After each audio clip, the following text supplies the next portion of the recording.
En sus discursos prima la invitación a reinventar un nuevo relato cultural, recuperar la ciudad global. Está consciente que debemos recuperar la historia cultural de cada país desde el tiempo y el espacio en el cual estamos.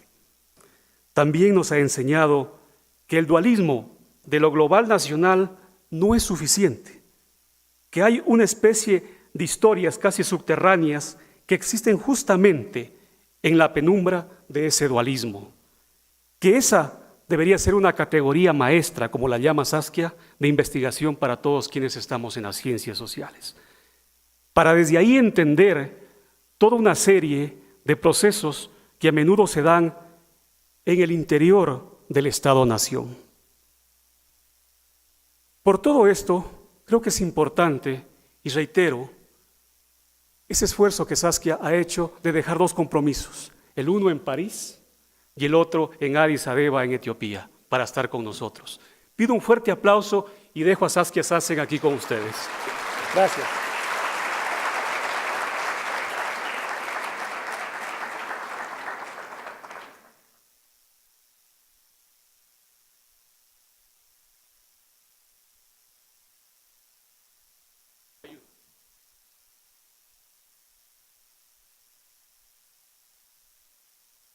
Es un enorme placer, un honor estar aquí con todos ustedes y realmente me siento muy honrada con esta apreciación de parte vuestra. Tengo que decir inmediatamente que yo tengo un poco más acento que lengua en vuestro bello idioma, el castellano. Así que ya me disculpo si me oyen decir cosas un poco raras, como hice justo ahora. Es porque realmente yo soy holandesa y mi castellano no es como debería ser. Viví en Buenos Aires hasta los 16, lo cual me alegra mucho que haya tenido esa experiencia. Pero realmente me disculpo por mi castellano, que es un poco raro, digamos, ¿no? Además del acento porteño, otras posibilidades ahí. A ver, ¿dónde está mi...? Para pasar los slides. Ah, fantástico. A ver. Yo creo que voy a necesitar... Ah, bueno, aquí vamos. Bueno, el encaje que quiero dar a mi presentación es realmente la cuestión del auge de lógicas extractivas. O sea, como la minería, una vez que extrae, no le importa lo que pasa. Eso es muy distinto, digamos, del comercio. El comerciante quiere que el cliente vuelva. Le importa lo que pasa en esa interacción. Cuando yo hablo de lógicas extractivas, hablo de algo que es como la minería. Una vez que sacaste todo, no te importa nada. Y yo diría... Así para dar un encaje un poco simple y dramático, por así decir, que algo que marca nuestra época, yo diría a partir de los 1980, es el auge de lógicas extractivas. Les doy un simple ejemplo. La banca tradicional vende algo, es comercio, vende dinero por un precio. Las altas finanzas, que hoy en día dominan, la banca tradicional casi no existe, las altas finanzas son extractivas. Extraen, extraen, extraen. Y por eso acumulan un nivel de riqueza que no se puede contar en términos de dinero casi, porque son trillones y trillones, hasta cuadrillones. Y si uno se fija en todas las monedas, las currencies sacadas por todos los países del mundo, no llega a 1 trillón. Así que hay algo aquí que está pasando. Y yo uso las altas finanzas como un ejemplo. Voy a hablar sobre otros temas también. Pero algo ha cambiado. Y yo creo que los 1980 en el Occidente ampliamente entendido, las Américas, Europa, partes de África, partes de Asia, Australia, etc. Entonces, lo que quiero hacer hincapié es el momento más agudo, más extremo, que está como navegando por nuestras sociedades, nuestras economías, nuestras culturas y nuestros imaginarios. Entonces es un poder que no se puede simplemente eliminar. Tiene muchas maneras de instanciarse. Yo me disculpo, pero yo me invento de vez en cuando el castellano. Repito que soy una holandesita que está aquí tratando de hablar en español. Aquí hay algunas fuentes para aquellos de ustedes que realmente quieren examinarlo en más profundidad. Entonces, yo encuentro que dados estos cambios que estamos viviendo, para mí el método, como lo hemos desarrollado en las ciencias sociales, nos sirve ciertamente todavía en muchas cosas, pero no en ciertos dominios. Y esos dominios son los que yo quiero describir aquí. Entonces, una noción para mí ha sido así, emerge un poco de mi trabajo, de mi práctica de investigación. A mí me interesa el momento antes del método. Ahora, método aquí como una cosa un poco que tradicionaliza, que regulariza, que se vuelve algo un poco genérico, ¿no? Entonces, a mí me interesa el espacio before method, que por ahí suena mejor en inglés de lo que suena en castellano. Una manera de entender cuál es ese espacio antes del método. Y repito, el método es algo que nos da, es una disciplina que nos forza a conducir nuestro trabajo de una cierta manera, nuestra investigación y nuestra interpretación, ¿no es cierto? Entonces, una manera de ponerlo, esta noción de the fuzzy edges, o sea, los bordes un poco fuzzy, no son claros, ¿no? The fuzzy edges del conocimiento paradigmático. O sea, yo no digo que hay que tirar fuera el paradigma, pero lo que sí digo es que el corazón fuerte del paradigma me interesa mucho menos que esa zona alrededor del corazón fuerte. Una zona que es mucho más ambigua, donde pueden pasar cosas. Entonces, the edge of the paradigm es el lugar donde yo hago mi investigación. Entonces, una manera de nombrar todo esto es tácticas analíticas o una analítica táctica. Lo táctico es algo que se puede reposicionar en cuanto al objeto de estudio. Esa es un poco la práctica y, digamos, un concepto también. Entonces, aquí hay ejemplos de algunas de estas tácticas y prácticas. La importancia de desestabilizar activamente significados que se han totalmente así aceptado, que solo viven con nosotros, que no, o sea, hay que empezar a desestabilizar algunos de estos conceptos.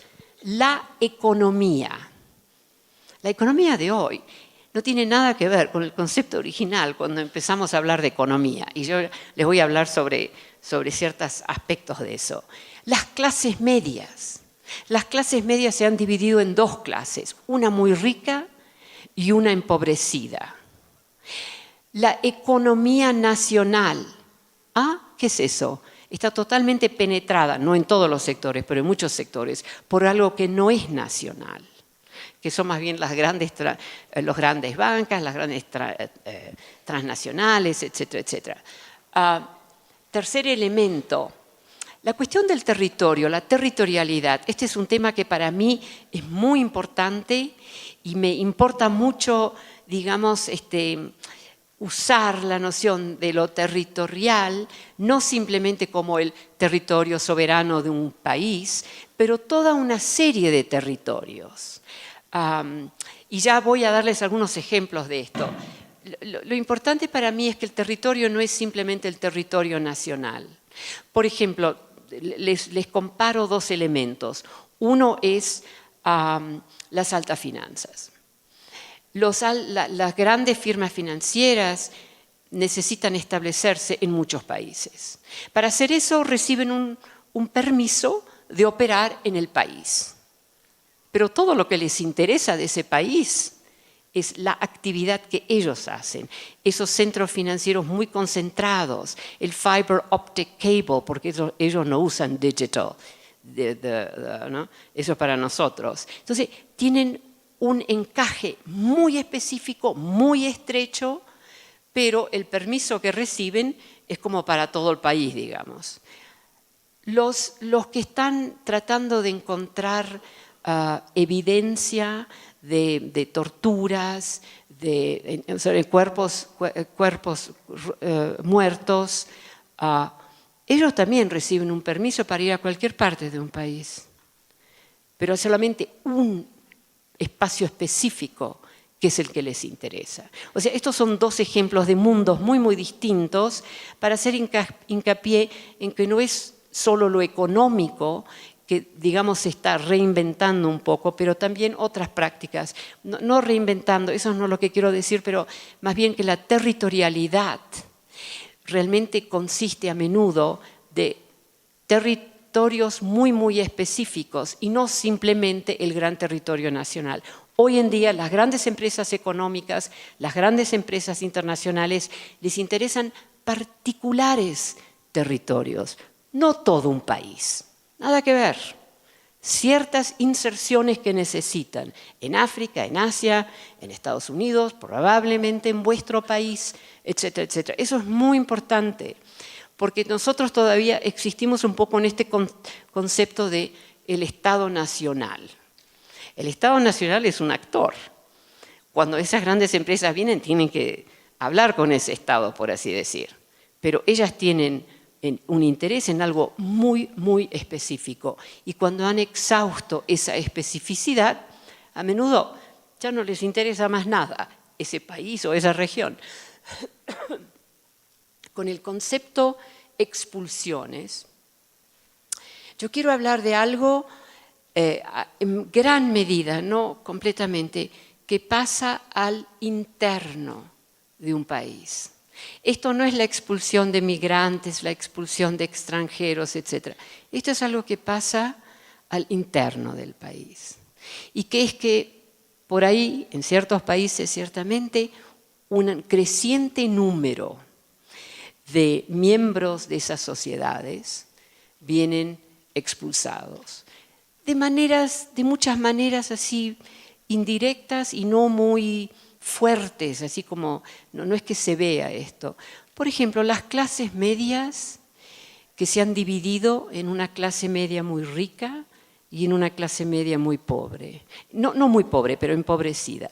Esa clase media empobrecida va perdiendo terreno de una generación a la otra. Estamos hablando ahora de 3 generaciones. Eso es solo al final terminan a menudo sin empleo, los hijos y las hijas. Ustedes conocerán algunos casos así.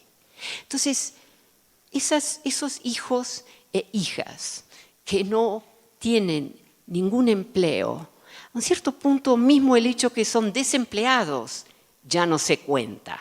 Desaparecen, no existen.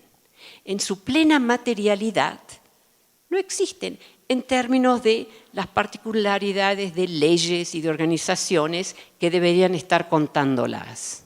¿No es cierto? Todavía esos cuerpos están ahí, pero con trabajadores de muy bajo ingreso, misma cosa, van desapareciendo. Nosotros en Estados Unidos tenemos millones que no existen en la ley o en los sistemas donde se contarían esa gente que no tiene empleo.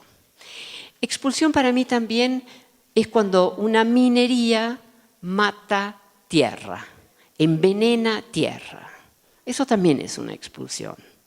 Entonces para mí hay toda una serie, una lista bastante larga de expulsiones que pasan al interno de un país.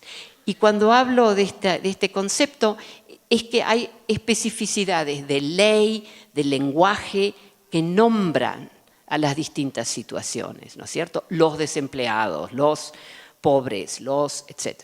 Entonces, con la tierra muerta, eso es como un concepto un poco distinto, porque nosotros no hablamos de tierra muerta. Ahora, quizás ustedes no tengan tierras muertas. Vuestra ciudad aquí me parece muy, muy sana y bella. En Estados Unidos hay mucha tierra muerta. En Rusia hay mucha tierra muerta, en África hay mucha tierra muerta. La tierra no se muere porque se vuelve viejita como nosotros. La tierra muerta la matamos. Es el outcome, el resultado de matar esa tierra, con químicos, con todo lo que fuere. No necesito desarrollar esto, estoy segura que tienen imágenes de esto, ¿no es cierto? Entonces, para mí, la cuestión de las expulsiones tiene toda una serie de elementos. Al final, esta frasecita ahí, the making of it all, esto suena muy bien en inglés, en castellano no es fácil. El hacer, el hecho que hacemos, las cosas no se caen del cielo. Es una versión, es una frase exagerada, pero la quiero usar para hacer hincapié en cómo nosotros, especialmente dado que somos millones y millones de gente en este mundo, nosotros hemos matado. Entonces, una manera de decirlo, a mí me gusta esta frase en inglés, we make, nosotros hacemos. Make tiene un poco más de que hacer. Nosotros hicimos esto. En 20 años matamos a uno de los lagos internos más grandes del mundo. ¡Puf! Eso no se cayó del cielo. Eso lo hicimos nosotros. El Aral Sea, ¿no? Mar Aral. Eso es impresionante. Y lo matamos con instrumentos simples. Esto no llevó ser genio. Esto es peor todavía, quizás. Eso lo hicimos nosotros. Exagero un poco la imagen, claramente, pero cuando digo que lo hicimos nosotros, pero prácticamente hablando, nosotros hemos sido los grandes contribuidores a estas destrucciones. Esa capa de hielo ya no existe y hay una lista muy larga. Entonces, para mí, un proyecto que estoy haciendo con mi hijo, que es un poco uno loco, yo no soy loca, solo él, donde él me oye hablar desde que es muy chiquito. Mamá, habla. Entonces, y dice, pero estas destrucciones se han hecho con elementos simples. ¿No podemos también desarrollar elementos simples que nos permitan hacer cosas en el vector positivo? Ahora, esto es un pensamiento claro, a ese punto era un niño, digamos, ¿no? Y claro que tiene razón.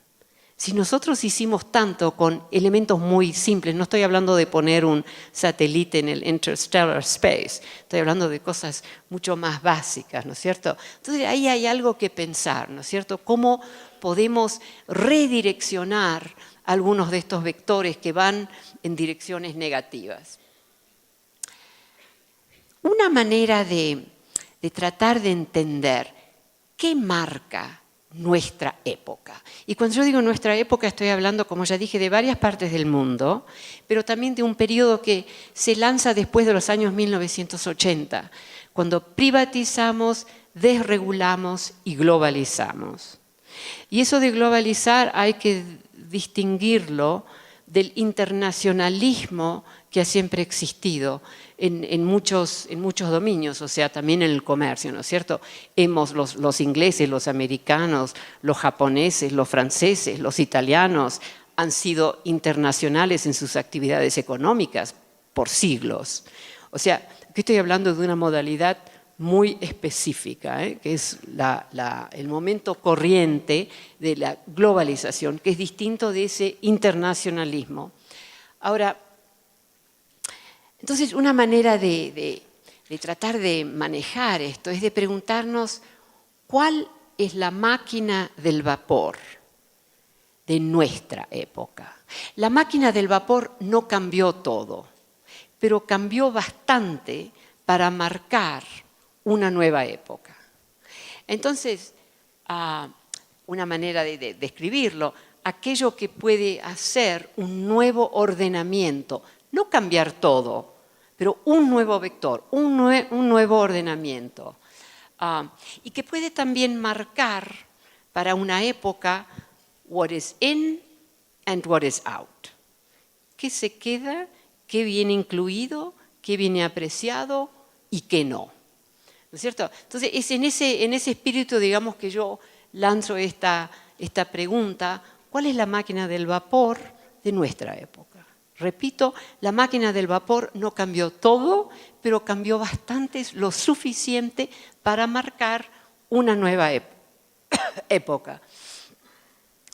Ahora, la máquina del vapor hoy, para mí, son las altas finanzas. Y las altas finanzas no tienen nada que ver con la banca tradicional. Yo creo que este es el sector hoy en día que tiene el equivalente poder muy parcial, pero que continúa a existir y que va marcando algo, ¿no?, muy fuertemente. Entonces, los invito a mirar a este gráfico, que no es mío este gráfico, ¿eh? Entonces, esto es un cierto instrumento de estas altas finanzas, ¿no es cierto? Fíjense, en 2001, aquí, era menos de 1 trillón. Este es un instrumento así muy fancy, ¿no?, muy complicado, etc. Y 6 años más tarde, 62 trillones. Ahora, ese mismo año, el global GDP de todos los países del mundo era menos de esos 62 trillones. Entonces uno inevitablemente tiene que stand back, por así decirlo, y decir, ¿qué es esto? ¿Qué es esto que va de 1 trillón a 62 trillones en 6 meses, en 6 años? ¿Qué es? Eso es una capacidad, eso no es dinero. No tiene nada que ver con dinero. La banca tradicional es dinero. Esto es otra cosa. Y esta es un instrumento, una capacidad que ha entrado en más condiciones de nuestras vidas. Les doy un ejemplo. La deuda estudiantil en Estados Unidos ahora está en más de $1 trillón. La banca tradicional no sabe qué hacer con eso. $1 trillón suena bien, pero es negativo. No puedo hacer nada con eso. Las altas finanzas, $1 trillón, positivo o negativo, I can work with that. And work they did. Ahora han acaparado esta deuda de estudiantes, han logrado pasar una ley en nuestro Congreso que dice que eso es una deuda que el estudiante nunca puede ser cancelada. La va a tener que pagar. Y si ese estudiante se muere, la va a tener que pagar algún pariente, el más responsable, etc. ¿Qué pasó ahí? ¿Qué hicieron? Bueno, a través de la matemática algorítmica, porque las altas finanzas no es economía, no tiene nada que ver con economía. Bueno, nada que ver es quizás un poco exagerado. Pero a través de la matemática algorítmica y a través de un pequeño cambio de ley que implementaron en nuestro Congreso, lograron afirmar que esa deuda nunca se puede cancelar, como tantas deudas a menudo se cancelan. Entonces uno tiene que preguntarse, pero ¿qué está pasando ahí? Esto es lo que está pasando. Una concentración grande de valores que sean positivos o negativos. El sistema financiero puede trabajar con eso. Ahora, en este caso que yo les dije, llevó 8 pasos muy complejos de matemática algorítmica, lo que hacen los físicos. Aquí no entra el experto así tradicional de banco. Y tengo varios otros ejemplos de esto. Así que esa es una capacidad que logra tomar un negativo y hacerlo trabajar positivo. Ese negativo se vuelve más negativo aún porque estos estudiantes nunca se van a liberar de esta deuda. Y tampoco después que se mueren esa deuda existe. Y repito, lograron pasar una ley especial en el Congreso de Estados Unidos. Ahora, esto es un instrumento valioso que van a seguir desarrollando y puede también emerger en otros países. Este instrumento aquí es otro tipo de instrumento, pero en realidad tiene esa misma capacidad de lograr una evaluación extraordinaria. Ahora, otro elemento sobre las finanzas, y después quiero andar a otro tema. Cuando el jefe de la Banca Central de Estados Unidos bajó, el anterior jefe, en el 2014, hizo sólido discurso, todo bien, bla, bla, bla.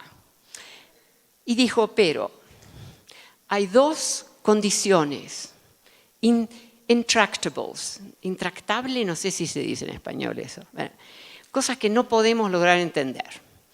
Y una de esas era, y este es el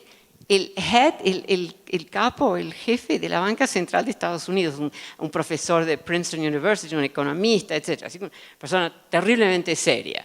Entonces, dijo, la otra cosa entonces es que hasta el 70% de todas las negociaciones, como lo que nosotros pensábamos en el stock market, ¿cómo se llama eso en español?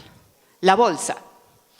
Dice, ahora todo eso está pasando en redes privadas que son propiedad de grandes bancas. No sé si ustedes entienden lo que esto significa. Esto significa que nosotros, los pequeños inversores, sí, la bolsa es para nosotros. Pero donde está realmente haciendo las ganancias y capturando también, es en redes privadas que son propiedad de las grandes bancas, donde tenés largas colas de otras bancas que quieren entrar ahí. Menciono estas cosas porque, número uno, las altas finanzas son muy complejas y a menudo la gente piensa que aquí no hay nada que yo pueda entender. Sí, hay cosas aquí que se pueden entender. Número dos, lo que está pasando, este elemento aquí, por ejemplo, es muy disturbante. No sé si ustedes pueden entender por qué es disturbante, pero les quiero asegurar que esto no es normal, esto es otra cosa. Eso significa que la bolsa, el momento público de todas estas negociaciones, es un elemento chiquitito. La realidad se da en otros lugares. Y cuando estos lograron pasar nueva ley en el Congreso de Estados Unidos, para lograr eso, lanzan algo que es una especie de, otra vez yo uso en inglés la palabra intractable, algo que no podemos traquear. Entonces, esto es muy, esto es muy, un poco de ejercicio aquí, esto es muy alarmante. Ahora les paso a otro elemento. Esto es los países de Europa del Este, cuando estos entran en nuestra sociedad occidental, por así decirlo, y les quiero simplemente hacer hincapié algunas, esto no, A ver, alguien me va a tener que ayudar para sacar esto. Estoy tratando de mostrar, no sé dónde está lo rojo que te permite apuntar. Bueno, ¿alguien me puede cambiar esto? Bueno, lo que les voy a mostrar era el momento después que en Europa del Este, la Europa del Este entra, digamos, en el sistema económico, financiero, etcétera, de Occidente, ¿no es cierto? Entonces, fíjense en ahí, estos son dos elementos para anotar. Y esto, debo decir, estos son los staff papers del IMF. El rojito, perfecto, ahí va. Entonces, esto que les muestro viene de staff papers. Todo lo que produce el IMF es nuestro. Los IMF staff, porque nosotros pagamos, la ciudadanía del mundo. Los IMF staff papers son papers que no se publican, pero son open access. La gran mayoría de mis colegas en Columbia University ni siquiera saben eso. Es muy importante usar estos materiales. Ustedes tienen derecho a usar esos materiales, a hacer pedidos, ¿no es cierto? Y tienen cosas bien hechas. Repito, los staff papers son lo que no se publica. muchas cosas también se publican. Ahora, volvemos a la línea de arriba. Aquí, ratio está en inglés, ¿no? So, el ratio, ¿no?, de household credit to personal disposable income. No sé si entienden. O sea, es la relación entre la deuda y las entradas, el salario o algo así, todo el dinero que tiene una familia, ¿no es cierto? Entonces, fíjense en estos países, en ese año 2005, estos años aquí, 2000 a 2005, Europa del Este entra en el Occidente. Así que es un caso muy simple. Entonces, es un caso interesante porque es simple y refleja algo. Entonces, la República Checa, ¿no?, la relación entre household credit, la deuda, en inglés credit siempre suena como que lo tenés, no, es deuda, eso es deuda.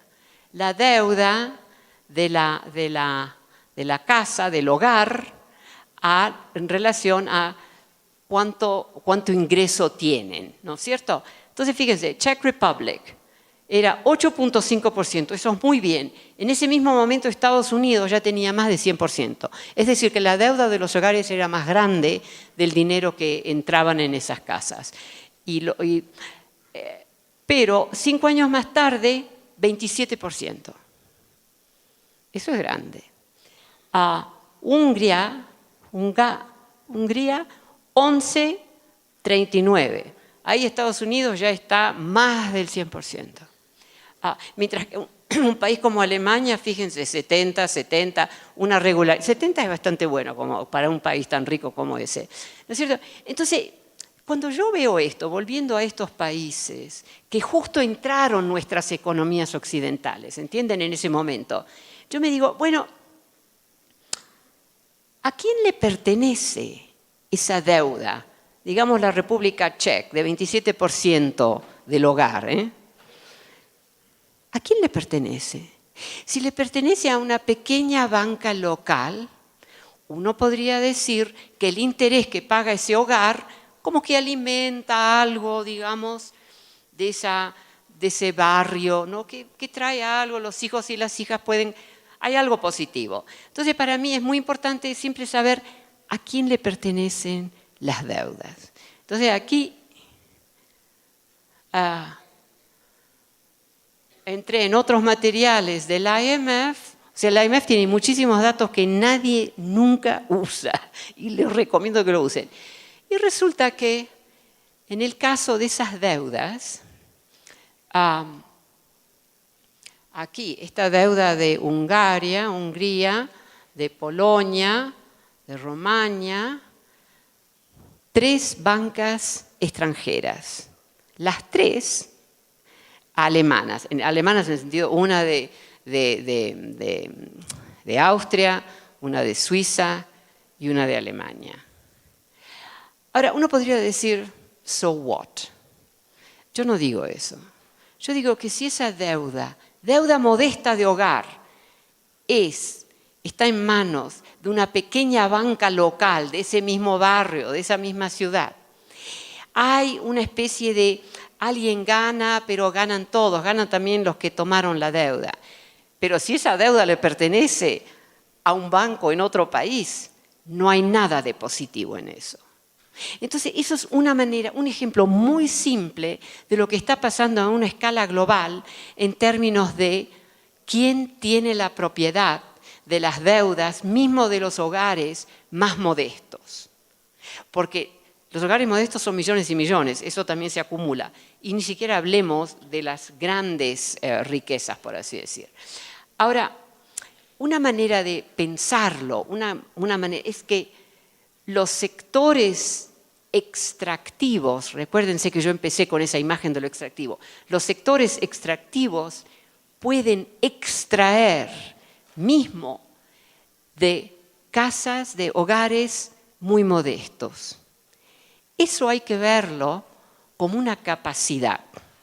Es una capacidad negativa, pero es una capacidad. Es una capacidad peligrosa para los hogares modestos, para las familias modestas, para las empresas modestas, etc. Pero es una capacidad. Yo insisto que el término de capacidad hay que tomarlo como una variable. Nosotros pensamos, la palabra capacidad siempre tiene como un sonido positivo. Esto tiene que ser bueno, no necesariamente, ¿no? Entonces también ahí hay un poco para mí una especie de provocación. Ahora, otra modalidad extractiva. Esto es un proyecto que fue un experimento, que les salió bastante bien y que ahora escalaron ese mismo experimento. En el mundo de las finanzas hay un alto sector que son los grandes propietarios y ricos, etcétera, etcétera, que ellos a un cierto punto deciden, en esa época de la que estoy hablando, basta de derivativos. El derivativo es el instrumento más común. Ahora los gobiernos municipales han tenido derivativos por 10 o 15 años. Muy a menudo se van a la bancarrota con eso. Vos y yo, nuestros hogares derivativos, está todo bien. Hace años que existen y no funcionan muy bien. Nos lo venden a nosotros. El alto circuito de inversores dice no more derivatives. Nada derivativo. El derivativo es algo que deriva su valor de otra cosa. Entonces ahora tenemos cadenas de derivativos que han durado 10 años. Realmente son muy problemáticas. Les doy una versión simple aquí. Entonces lo que el alto sector quería eran assets, una materialidad. Lo que te da una mina, lo que te da una plantación, etcétera, etcétera. Entonces, en Estados Unidos no hay muchas materialidades, edificios, etcétera, que no han sido sujetos a esta modalidad financiera donde se transforman en un asset, no, algo un poco abstracto. Entonces, pero lo que quedaba en Estados Unidos en los años 2000, 2007, etcétera, eran gente pobre, familias pobres. Inventaron un instrumento brillante, súper peligroso, que resultó en 14 millones de hogares modestos que no tenían casas, firmaron contratos. Eran batallones de gente que iba ahí, de los que venían de las bancas, firmá, no tenés que pagar nada. Firmá y podés tener una casita. Bueno, eso terminó muy, muy mal, una crisis económica. Pero lo que no se menciona suficientemente es que en los 10 años de esa historia se hizo muchísima riqueza para los que supieron cuándo salir. Fue un instrumento extractivo. No les quiero dar todos los detalles porque es demasiado, pero lo que quiero decir es, usaron casitas, no como casitas. A través de la matemática algorítmica lo podés transformar todo en una especie de campo lleno de materialidades. Un banco, un techo, esto, lo que fuere. O sea, es brillante esto, ¿entienden? Por eso yo digo que esto no tiene nada que ver con economía. Es una cosa que transforma. Ahora, por ejemplo, acotación al margen, cuando vos entrás ahora en Goldman Sachs, que es una de las grandes bancas internacionales, en el backroom, como decían ahí, donde había 100 secretarias, ahora hay 100 físicos. Y yo no les doy la culpa a los físicos. Estos brillantes mentes pueden transformar todo. Entonces, para los físicos es como un sport, ¿no? ¿Qué podemos hacer con esto? ¿Qué podemos hacer? Pero lo que ha pasado es que las casitas, nosotros veíamos las casitas ya no existían, las casitas se habían transformado en algo material. Entonces tenías un asset-backed security, un instrumento financiero que tenía algo material. Así destruyeron 14 millones de hogares. 14 millones de hogares son 30 millones de personas, 35 millones de personas, una historia invisible. Ahora, yo soy holandesa. Mi país tiene 17 millones de habitantes. 35 millones de personas sería el doble. Sería como que alguna voz en Holanda, bueno, Países Bajos, dice, bueno, ustedes los holandeses, fuera de aquí. ¿Dónde vas? No sé, pero fuera. Y ahora vamos a repetir el ejercicio. Así tenemos el doble de 17 millones, ¿no es cierto? Entonces, esto es increíble. Ahora, entonces nosotros solamente veíamos las casitas. Lo que no veíamos es lo que había transformado, que era una especie de campo enorme, lleno de materialidades. Una pared, ya no existen esas. Ahora les doy el segundo ejemplo. Esto les salió tan bien, si bien nos generó a todos nosotros una crisis, que hubo un segundo. Aquí están los miles y los millones. Esto es un instrumento, ahora debo decir, que ha entrado en Europa y esa columna sigue. Y Alemania está muy alta. Es un instrumento nefasto. Es absolutamente... Bueno, o sea, aquí hay... bueno, esto es otra cosa. Aquí hay otra, eso lo voy a pasar porque es demasiado, pero aquí hay otra modalidad. Bueno, voy a dejarme con esto. Otra modalidad, segunda modalidad, una escalación de esa primera modalidad, las casas ricas. Porque ahora ya salió con las casitas pobres, vamos a probarlo con edificios. Entonces ahora tenés dos cosas. Una que les voy a presentar ahora aquí en esto, y la segunda es que eso que yo describí con las casitas, que las transformás en un campo de materialidades que nosotros no vemos con nuestros ojos, eso también se está haciendo con grandes edificios. Entonces en Manhattan, en Londres, en París, en Milano, ves torres de lujo vacías. Yo no sé si ustedes tienen eso también, pero en América Latina no sé. Esas torres vacías generan más plusvalía que si estuvieran ocupadas. Ahora, son pocos los edificios a este momento. En Nueva York hay 5 grandes edificios. ¿Qué significa eso? La misma cosa. Nosotros vemos el edificio. A través de la matemática algorítmica, ese edificio, ahí no pasa nada. Es vacío, como le salió mal.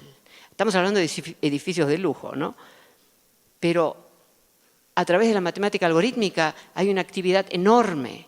El edificio, el gran edificio vacío, genera más plusvalía porque se vuelve un asset, una materialidad.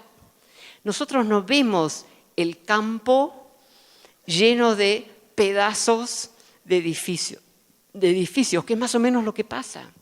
Porque es un instrumento que agarra elementos. Ahora, yo les digo esto, que es la parte más compleja del proyecto que estoy haciendo. La imagen que les quiero dejar, yo entiendo que es difícil algunos de estos elementos. La imagen que les quiero dejar es que hubo una época cuando nosotros veíamos una casita modesta. Una casita modesta tenía voz, por decirlo, ¿no? Speech. Te decía, yo soy una casita modesta donde vive gente modesta, etc. O vemos una torre de lujo. Decía, torre de lujo, altos ingresos, etc. Y vemos una torre vacía de lujo y decimos, ¡ay, les salió mal el proyecto! Pobrecitos. No, ese edificio vacío puede generar más renta a través de esa transformación realmente admirable que es la matemática algorítmica. Entonces nosotros vemos el edificio vacío, la realidad ya no es esa, la realidad es esta otra. Entonces, un elemento volviendo a un significado un poco más genérico, la materialidad, yo siempre contaba con que la materialidad te cuenta la verdad. Esto es una mesa de madera. No. Aquí estamos viendo otra cosa. Y esto es muy serio, porque otra vez no entra dentro del campo de la economía, es otra modalidad. Y es una modalidad súper extractiva. El ejemplo que les di de la deuda de los estudiantes es un ejemplo. Ahora, esto es un proyecto que estoy haciendo, las 100 ciudades, ciudades en el mundo que están viendo más y más de esta actividad en torno a grandes edificios. Entonces aquí están siempre las 10. Y eso va aumentando, pero la tasa de crecimiento, bueno, es demasiado complicado, no les voy a dar eso, pero etcétera, etcétera. Esto es simplemente compra de edificios, pero compra de edificios ya no es un sentido, digamos, inocente. Bueno, esto lo voy a pasar, esto lo voy a pasar. Entonces, lo que les quiero dejar un poco también es esta noción de cuando la materialidad ya no tiene la voz que tuvo una vez. O sea que esto es una mesa hecha de madera. Eso ya no. Entonces, debo decir que este es un ejemplo así un poquito simple. Esto es Central London, ese es el río, ¿no? El Thames. Y estas son todas casas muy bellas, muy qué sé yo. Y yo generalmente nunca voy ahí. Yo estoy mucho en Londres, pero no voy, demasiados turistas, etc. Entonces, pero una vez un periodista me dice, vamos a ir a caminar por uno de esos barrios, este es Central London, donde vos describís en tus análisis. Entonces yo estoy ahí caminando con este periodista y oigo a los turistas decir, ¡ay, mirá qué lindas todas estas casitas ingleses! Todos estos edificios fueron comprados por una gran firma china. Lo que quiero hacer hincapié, a mí eso ni fu ni fa, o sea, ¿no? Pero quiero hacer que lo material ya no tiene la capacidad de voz, de speech, de decirte, de contarte una historia que nosotros hemos por mucho tiempo asociado con la materialidad. Entonces, eso para mí es bastante alarmante. Voy a terminar. Estas propiedades, todo esto que yo les he estado hablando, también se está volviendo un fenómeno de acumulación a nivel global. Y de acuerdo a Savills, esto tiene que ver todo con propiedades, con edificios. Es 217 trillones de dólares el valor. Eso es más que el GDP de todos los países del mundo. Eso es simplemente edificios. Esos edificios cumplen dos funciones. Funciona como edificio y algunos empiezan a funcionar como assets, no como una materialidad. 75.000 edificios comprados por empresas, no tenemos ningún nombre, todas están localizadas, existen fuera del Reino Unido. Pasa de todo, no pasa nada con eso. Estos son estos edificios en Manhattan que ahora ya ni siquiera tratan de ocuparlos. Ahora ya no hay nada y ahora se han transformado en esta otra fuente a través de la matemática algorítmica. Aquí estos son todos muy luxury y muy famosos edificios. Ahora, para terminar, haciendo saltos y acrobacias aquí un poco, cuando una ciudad, y siempre la cuestión de la vivienda es un tema en todas las ciudades, pero cuando estas grandes ciudades empiezan a tener estos edificios vacíos, etcétera, eso tiene su propia capacidad de alarma, ¿no es cierto? Y cuando al mismo tiempo tenemos lo que no hablé, los land grabs, las apropiaciones de tierras por las grandes minerías, por las empresas agricultoras, tenemos 35 gobiernos que están agarrando tierras en países que no son los suyos y tenemos 150 plus grandes empresas que están haciendo lo mismo, ¿no es cierto? Entonces aquí lo que vemos, también con la parte rural que no hablé, expulsiones. ¿Dónde va esa gente? Si vos sos campesino expulsado de tu campo, un lugar donde podés ir es la gran ciudad. La gran ciudad es tan grande que podés desaparecer. Y las periferias, como las llamamos en la América Latina, claro, son un ejemplo de eso también. Entonces, una manera de pensar el momento más dramático, más extremo, ¿qué son los formatos del futuro? ¿No? Entonces, aquí hay esto es familiar, la periferia, pero también que tiene cosas buenas, tiene cosas no tan buenas, etcétera, pero una densidad extraordinaria, autoconstrucción a menudo, y después las grandes, esas nuevas formaciones de grandes torres, etcétera, etcétera, ¿no es cierto? Y cuando no hay tierra, porque eso está pasando más y más, las hacemos sobre agua. Esto, claro, está en Asia, ¿no? Entonces, esto también está creciendo mucho. Así que tenemos una especie de crisis de espacio y al mismo tiempo tenemos esos edificios vacíos, esas torres vacías que están produciendo mucha plusvalía para los propietarios. Entonces, una manera de decir, de juntar los elementos, los diversos elementos de los cuales hablé, es que estamos en realidad viviendo y viendo nuevas sistematicidades. Eso, cuando yo digo, cuando lo pongo así, sistematicidad, significa también que no es simplemente un objeto claro, son materialidades a menudo ambiguas. Y esto es, bueno, miren, esto lo voy a pasar porque es demasiado, pero les quería mostrar, quería terminar con esta nota, que va en esa misma dirección, pero un elemento totalmente distinto, que son estas, ustedes saben, ¿no? De estas, ¿cómo los llaman? Fondos buitres. ¿Ah? Compran la deuda, 17.5 millones, y después demandan de los gobiernos que les paguen el costo completo, 57 millones. Y esto ahora ha extendido, el caso más famoso es el de Argentina, donde el gobierno que entró pagó eso.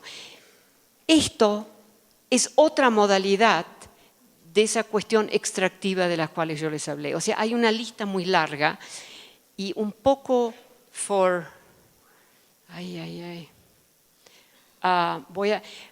quiero dejarles con una nota final. Ya ahora estoy jumping a bit, ¿no? Estoy saltando un poco. ¿Quién ha visto este mapa? Nadie. Bueno, en Estados Unidos es la misma respuesta, nada. Esto está en el dominio público, fue hecho por Washington Post. Estas son miles de edificios que están a tiempo pleno agarrando información sobre todos nosotros. Esto es Estados Unidos. Y yo les dejo todos estos slides porque los pueden después ver. Y las cosas que pueden hacer, pueden entrar en cualquier espacio.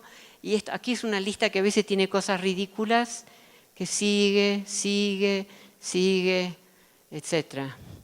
Entonces, en profundidad les traté de describir cómo la matemática algorítmica, que es muy admirable como forma de conocimiento, puede también entrar en sectores negativos. Segundo lugar, muy rápidamente, la cuestión de usar edificios para generar un cierto tipo de instrumento, un instrumento que tiene una materialidad, que el edificio genera más plusvalía si funciona así que si está ocupado por gente o por oficinas. Y finalmente, esta modalidad que no creo que haya entrado en América Latina todavía tanto, que el Estado Nacional se siente que puede agarrar información continuamente, 24 horas al día, sin parar, sobre todos los habitantes y los no habitantes que están visitando en un país. Ese país en este caso es Estados Unidos. Sabemos que Europa está desarrollando un elemento similar. Entonces, imagen para concluir, yo creo que el periodo corriente viene muy marcado por lógicas extractivas y esas lógicas extractivas van mucho más allá de lo que generalmente asociamos con lo extractivo, que es como la minería o agarrar agua o agarrar tierras. Esto ha entrado en una condición muy, muy sofisticada a través de la matemática algorítmica. Y hay muchísimo trabajo que hacer, diría yo, para empezar a desarrollar los instrumentos que nos permiten entender esto, analizarlo y salirnos un poco de las viejas modalidades que tenemos para entender lo que son los sistemas financieros, cómo funcionan las ciudades, o sea, toda una serie de cosas. Todo lo que les dije es parcial, pero es una parcialidad que va avanzando y que siempre va a ser parcial, porque la mayoría de todo lo que vivimos no entra en esto, ¿eh? Pero estas son realidades que tenemos que confrontarlas. La banca tradicional era simplemente comercio, todos los podemos usar. Nothing wrong with that. Este sistema financiero, las modalidades que ha adquirido son realmente extractivas y es el sector, yo diría, más poderoso que tenemos. No estoy solamente hablando de las Américas, estoy hablando de Europa también y de otras partes del mundo. Así que les dejo, o sea, aquí estas no son bellas imágenes, pero esto es una realidad y por eso yo aprecio muchísimo este congreso que está tratando de cambiar las reglas del juego en el sentido que tenemos que agregar nuevos elementos a nuestras modalidades de investigación, porque esto no lo vas a ver en un libro tradicional sobre qué es la economía urbana. La economía urbana tiene otros elementos que se insertan ahí y les dejo solamente como elemento simple el recuerdo de esa deuda de estudiantes que la banca tradicional no sabe qué hacer con eso. Las altas finanzas sí, porque cambian todo. Lo que nosotros vemos, las materialidades que vemos, no son necesariamente la real actividad que está pasando. Este es un desafío para nosotros los investigadores. ¿Cómo hacemos la conexión cuando no hay visibilidad? Muchísimas gracias por vuestra atención.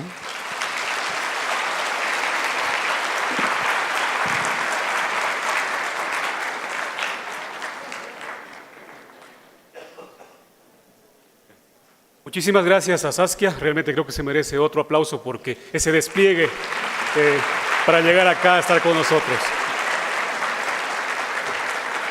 En este momento vamos a tener un receso de 10 minutos y luego continuamos con la conferencia del profesor Carlos Eduardo Maldonado, así que los esperamos puntualmente para también manejarnos en tiempos exactos.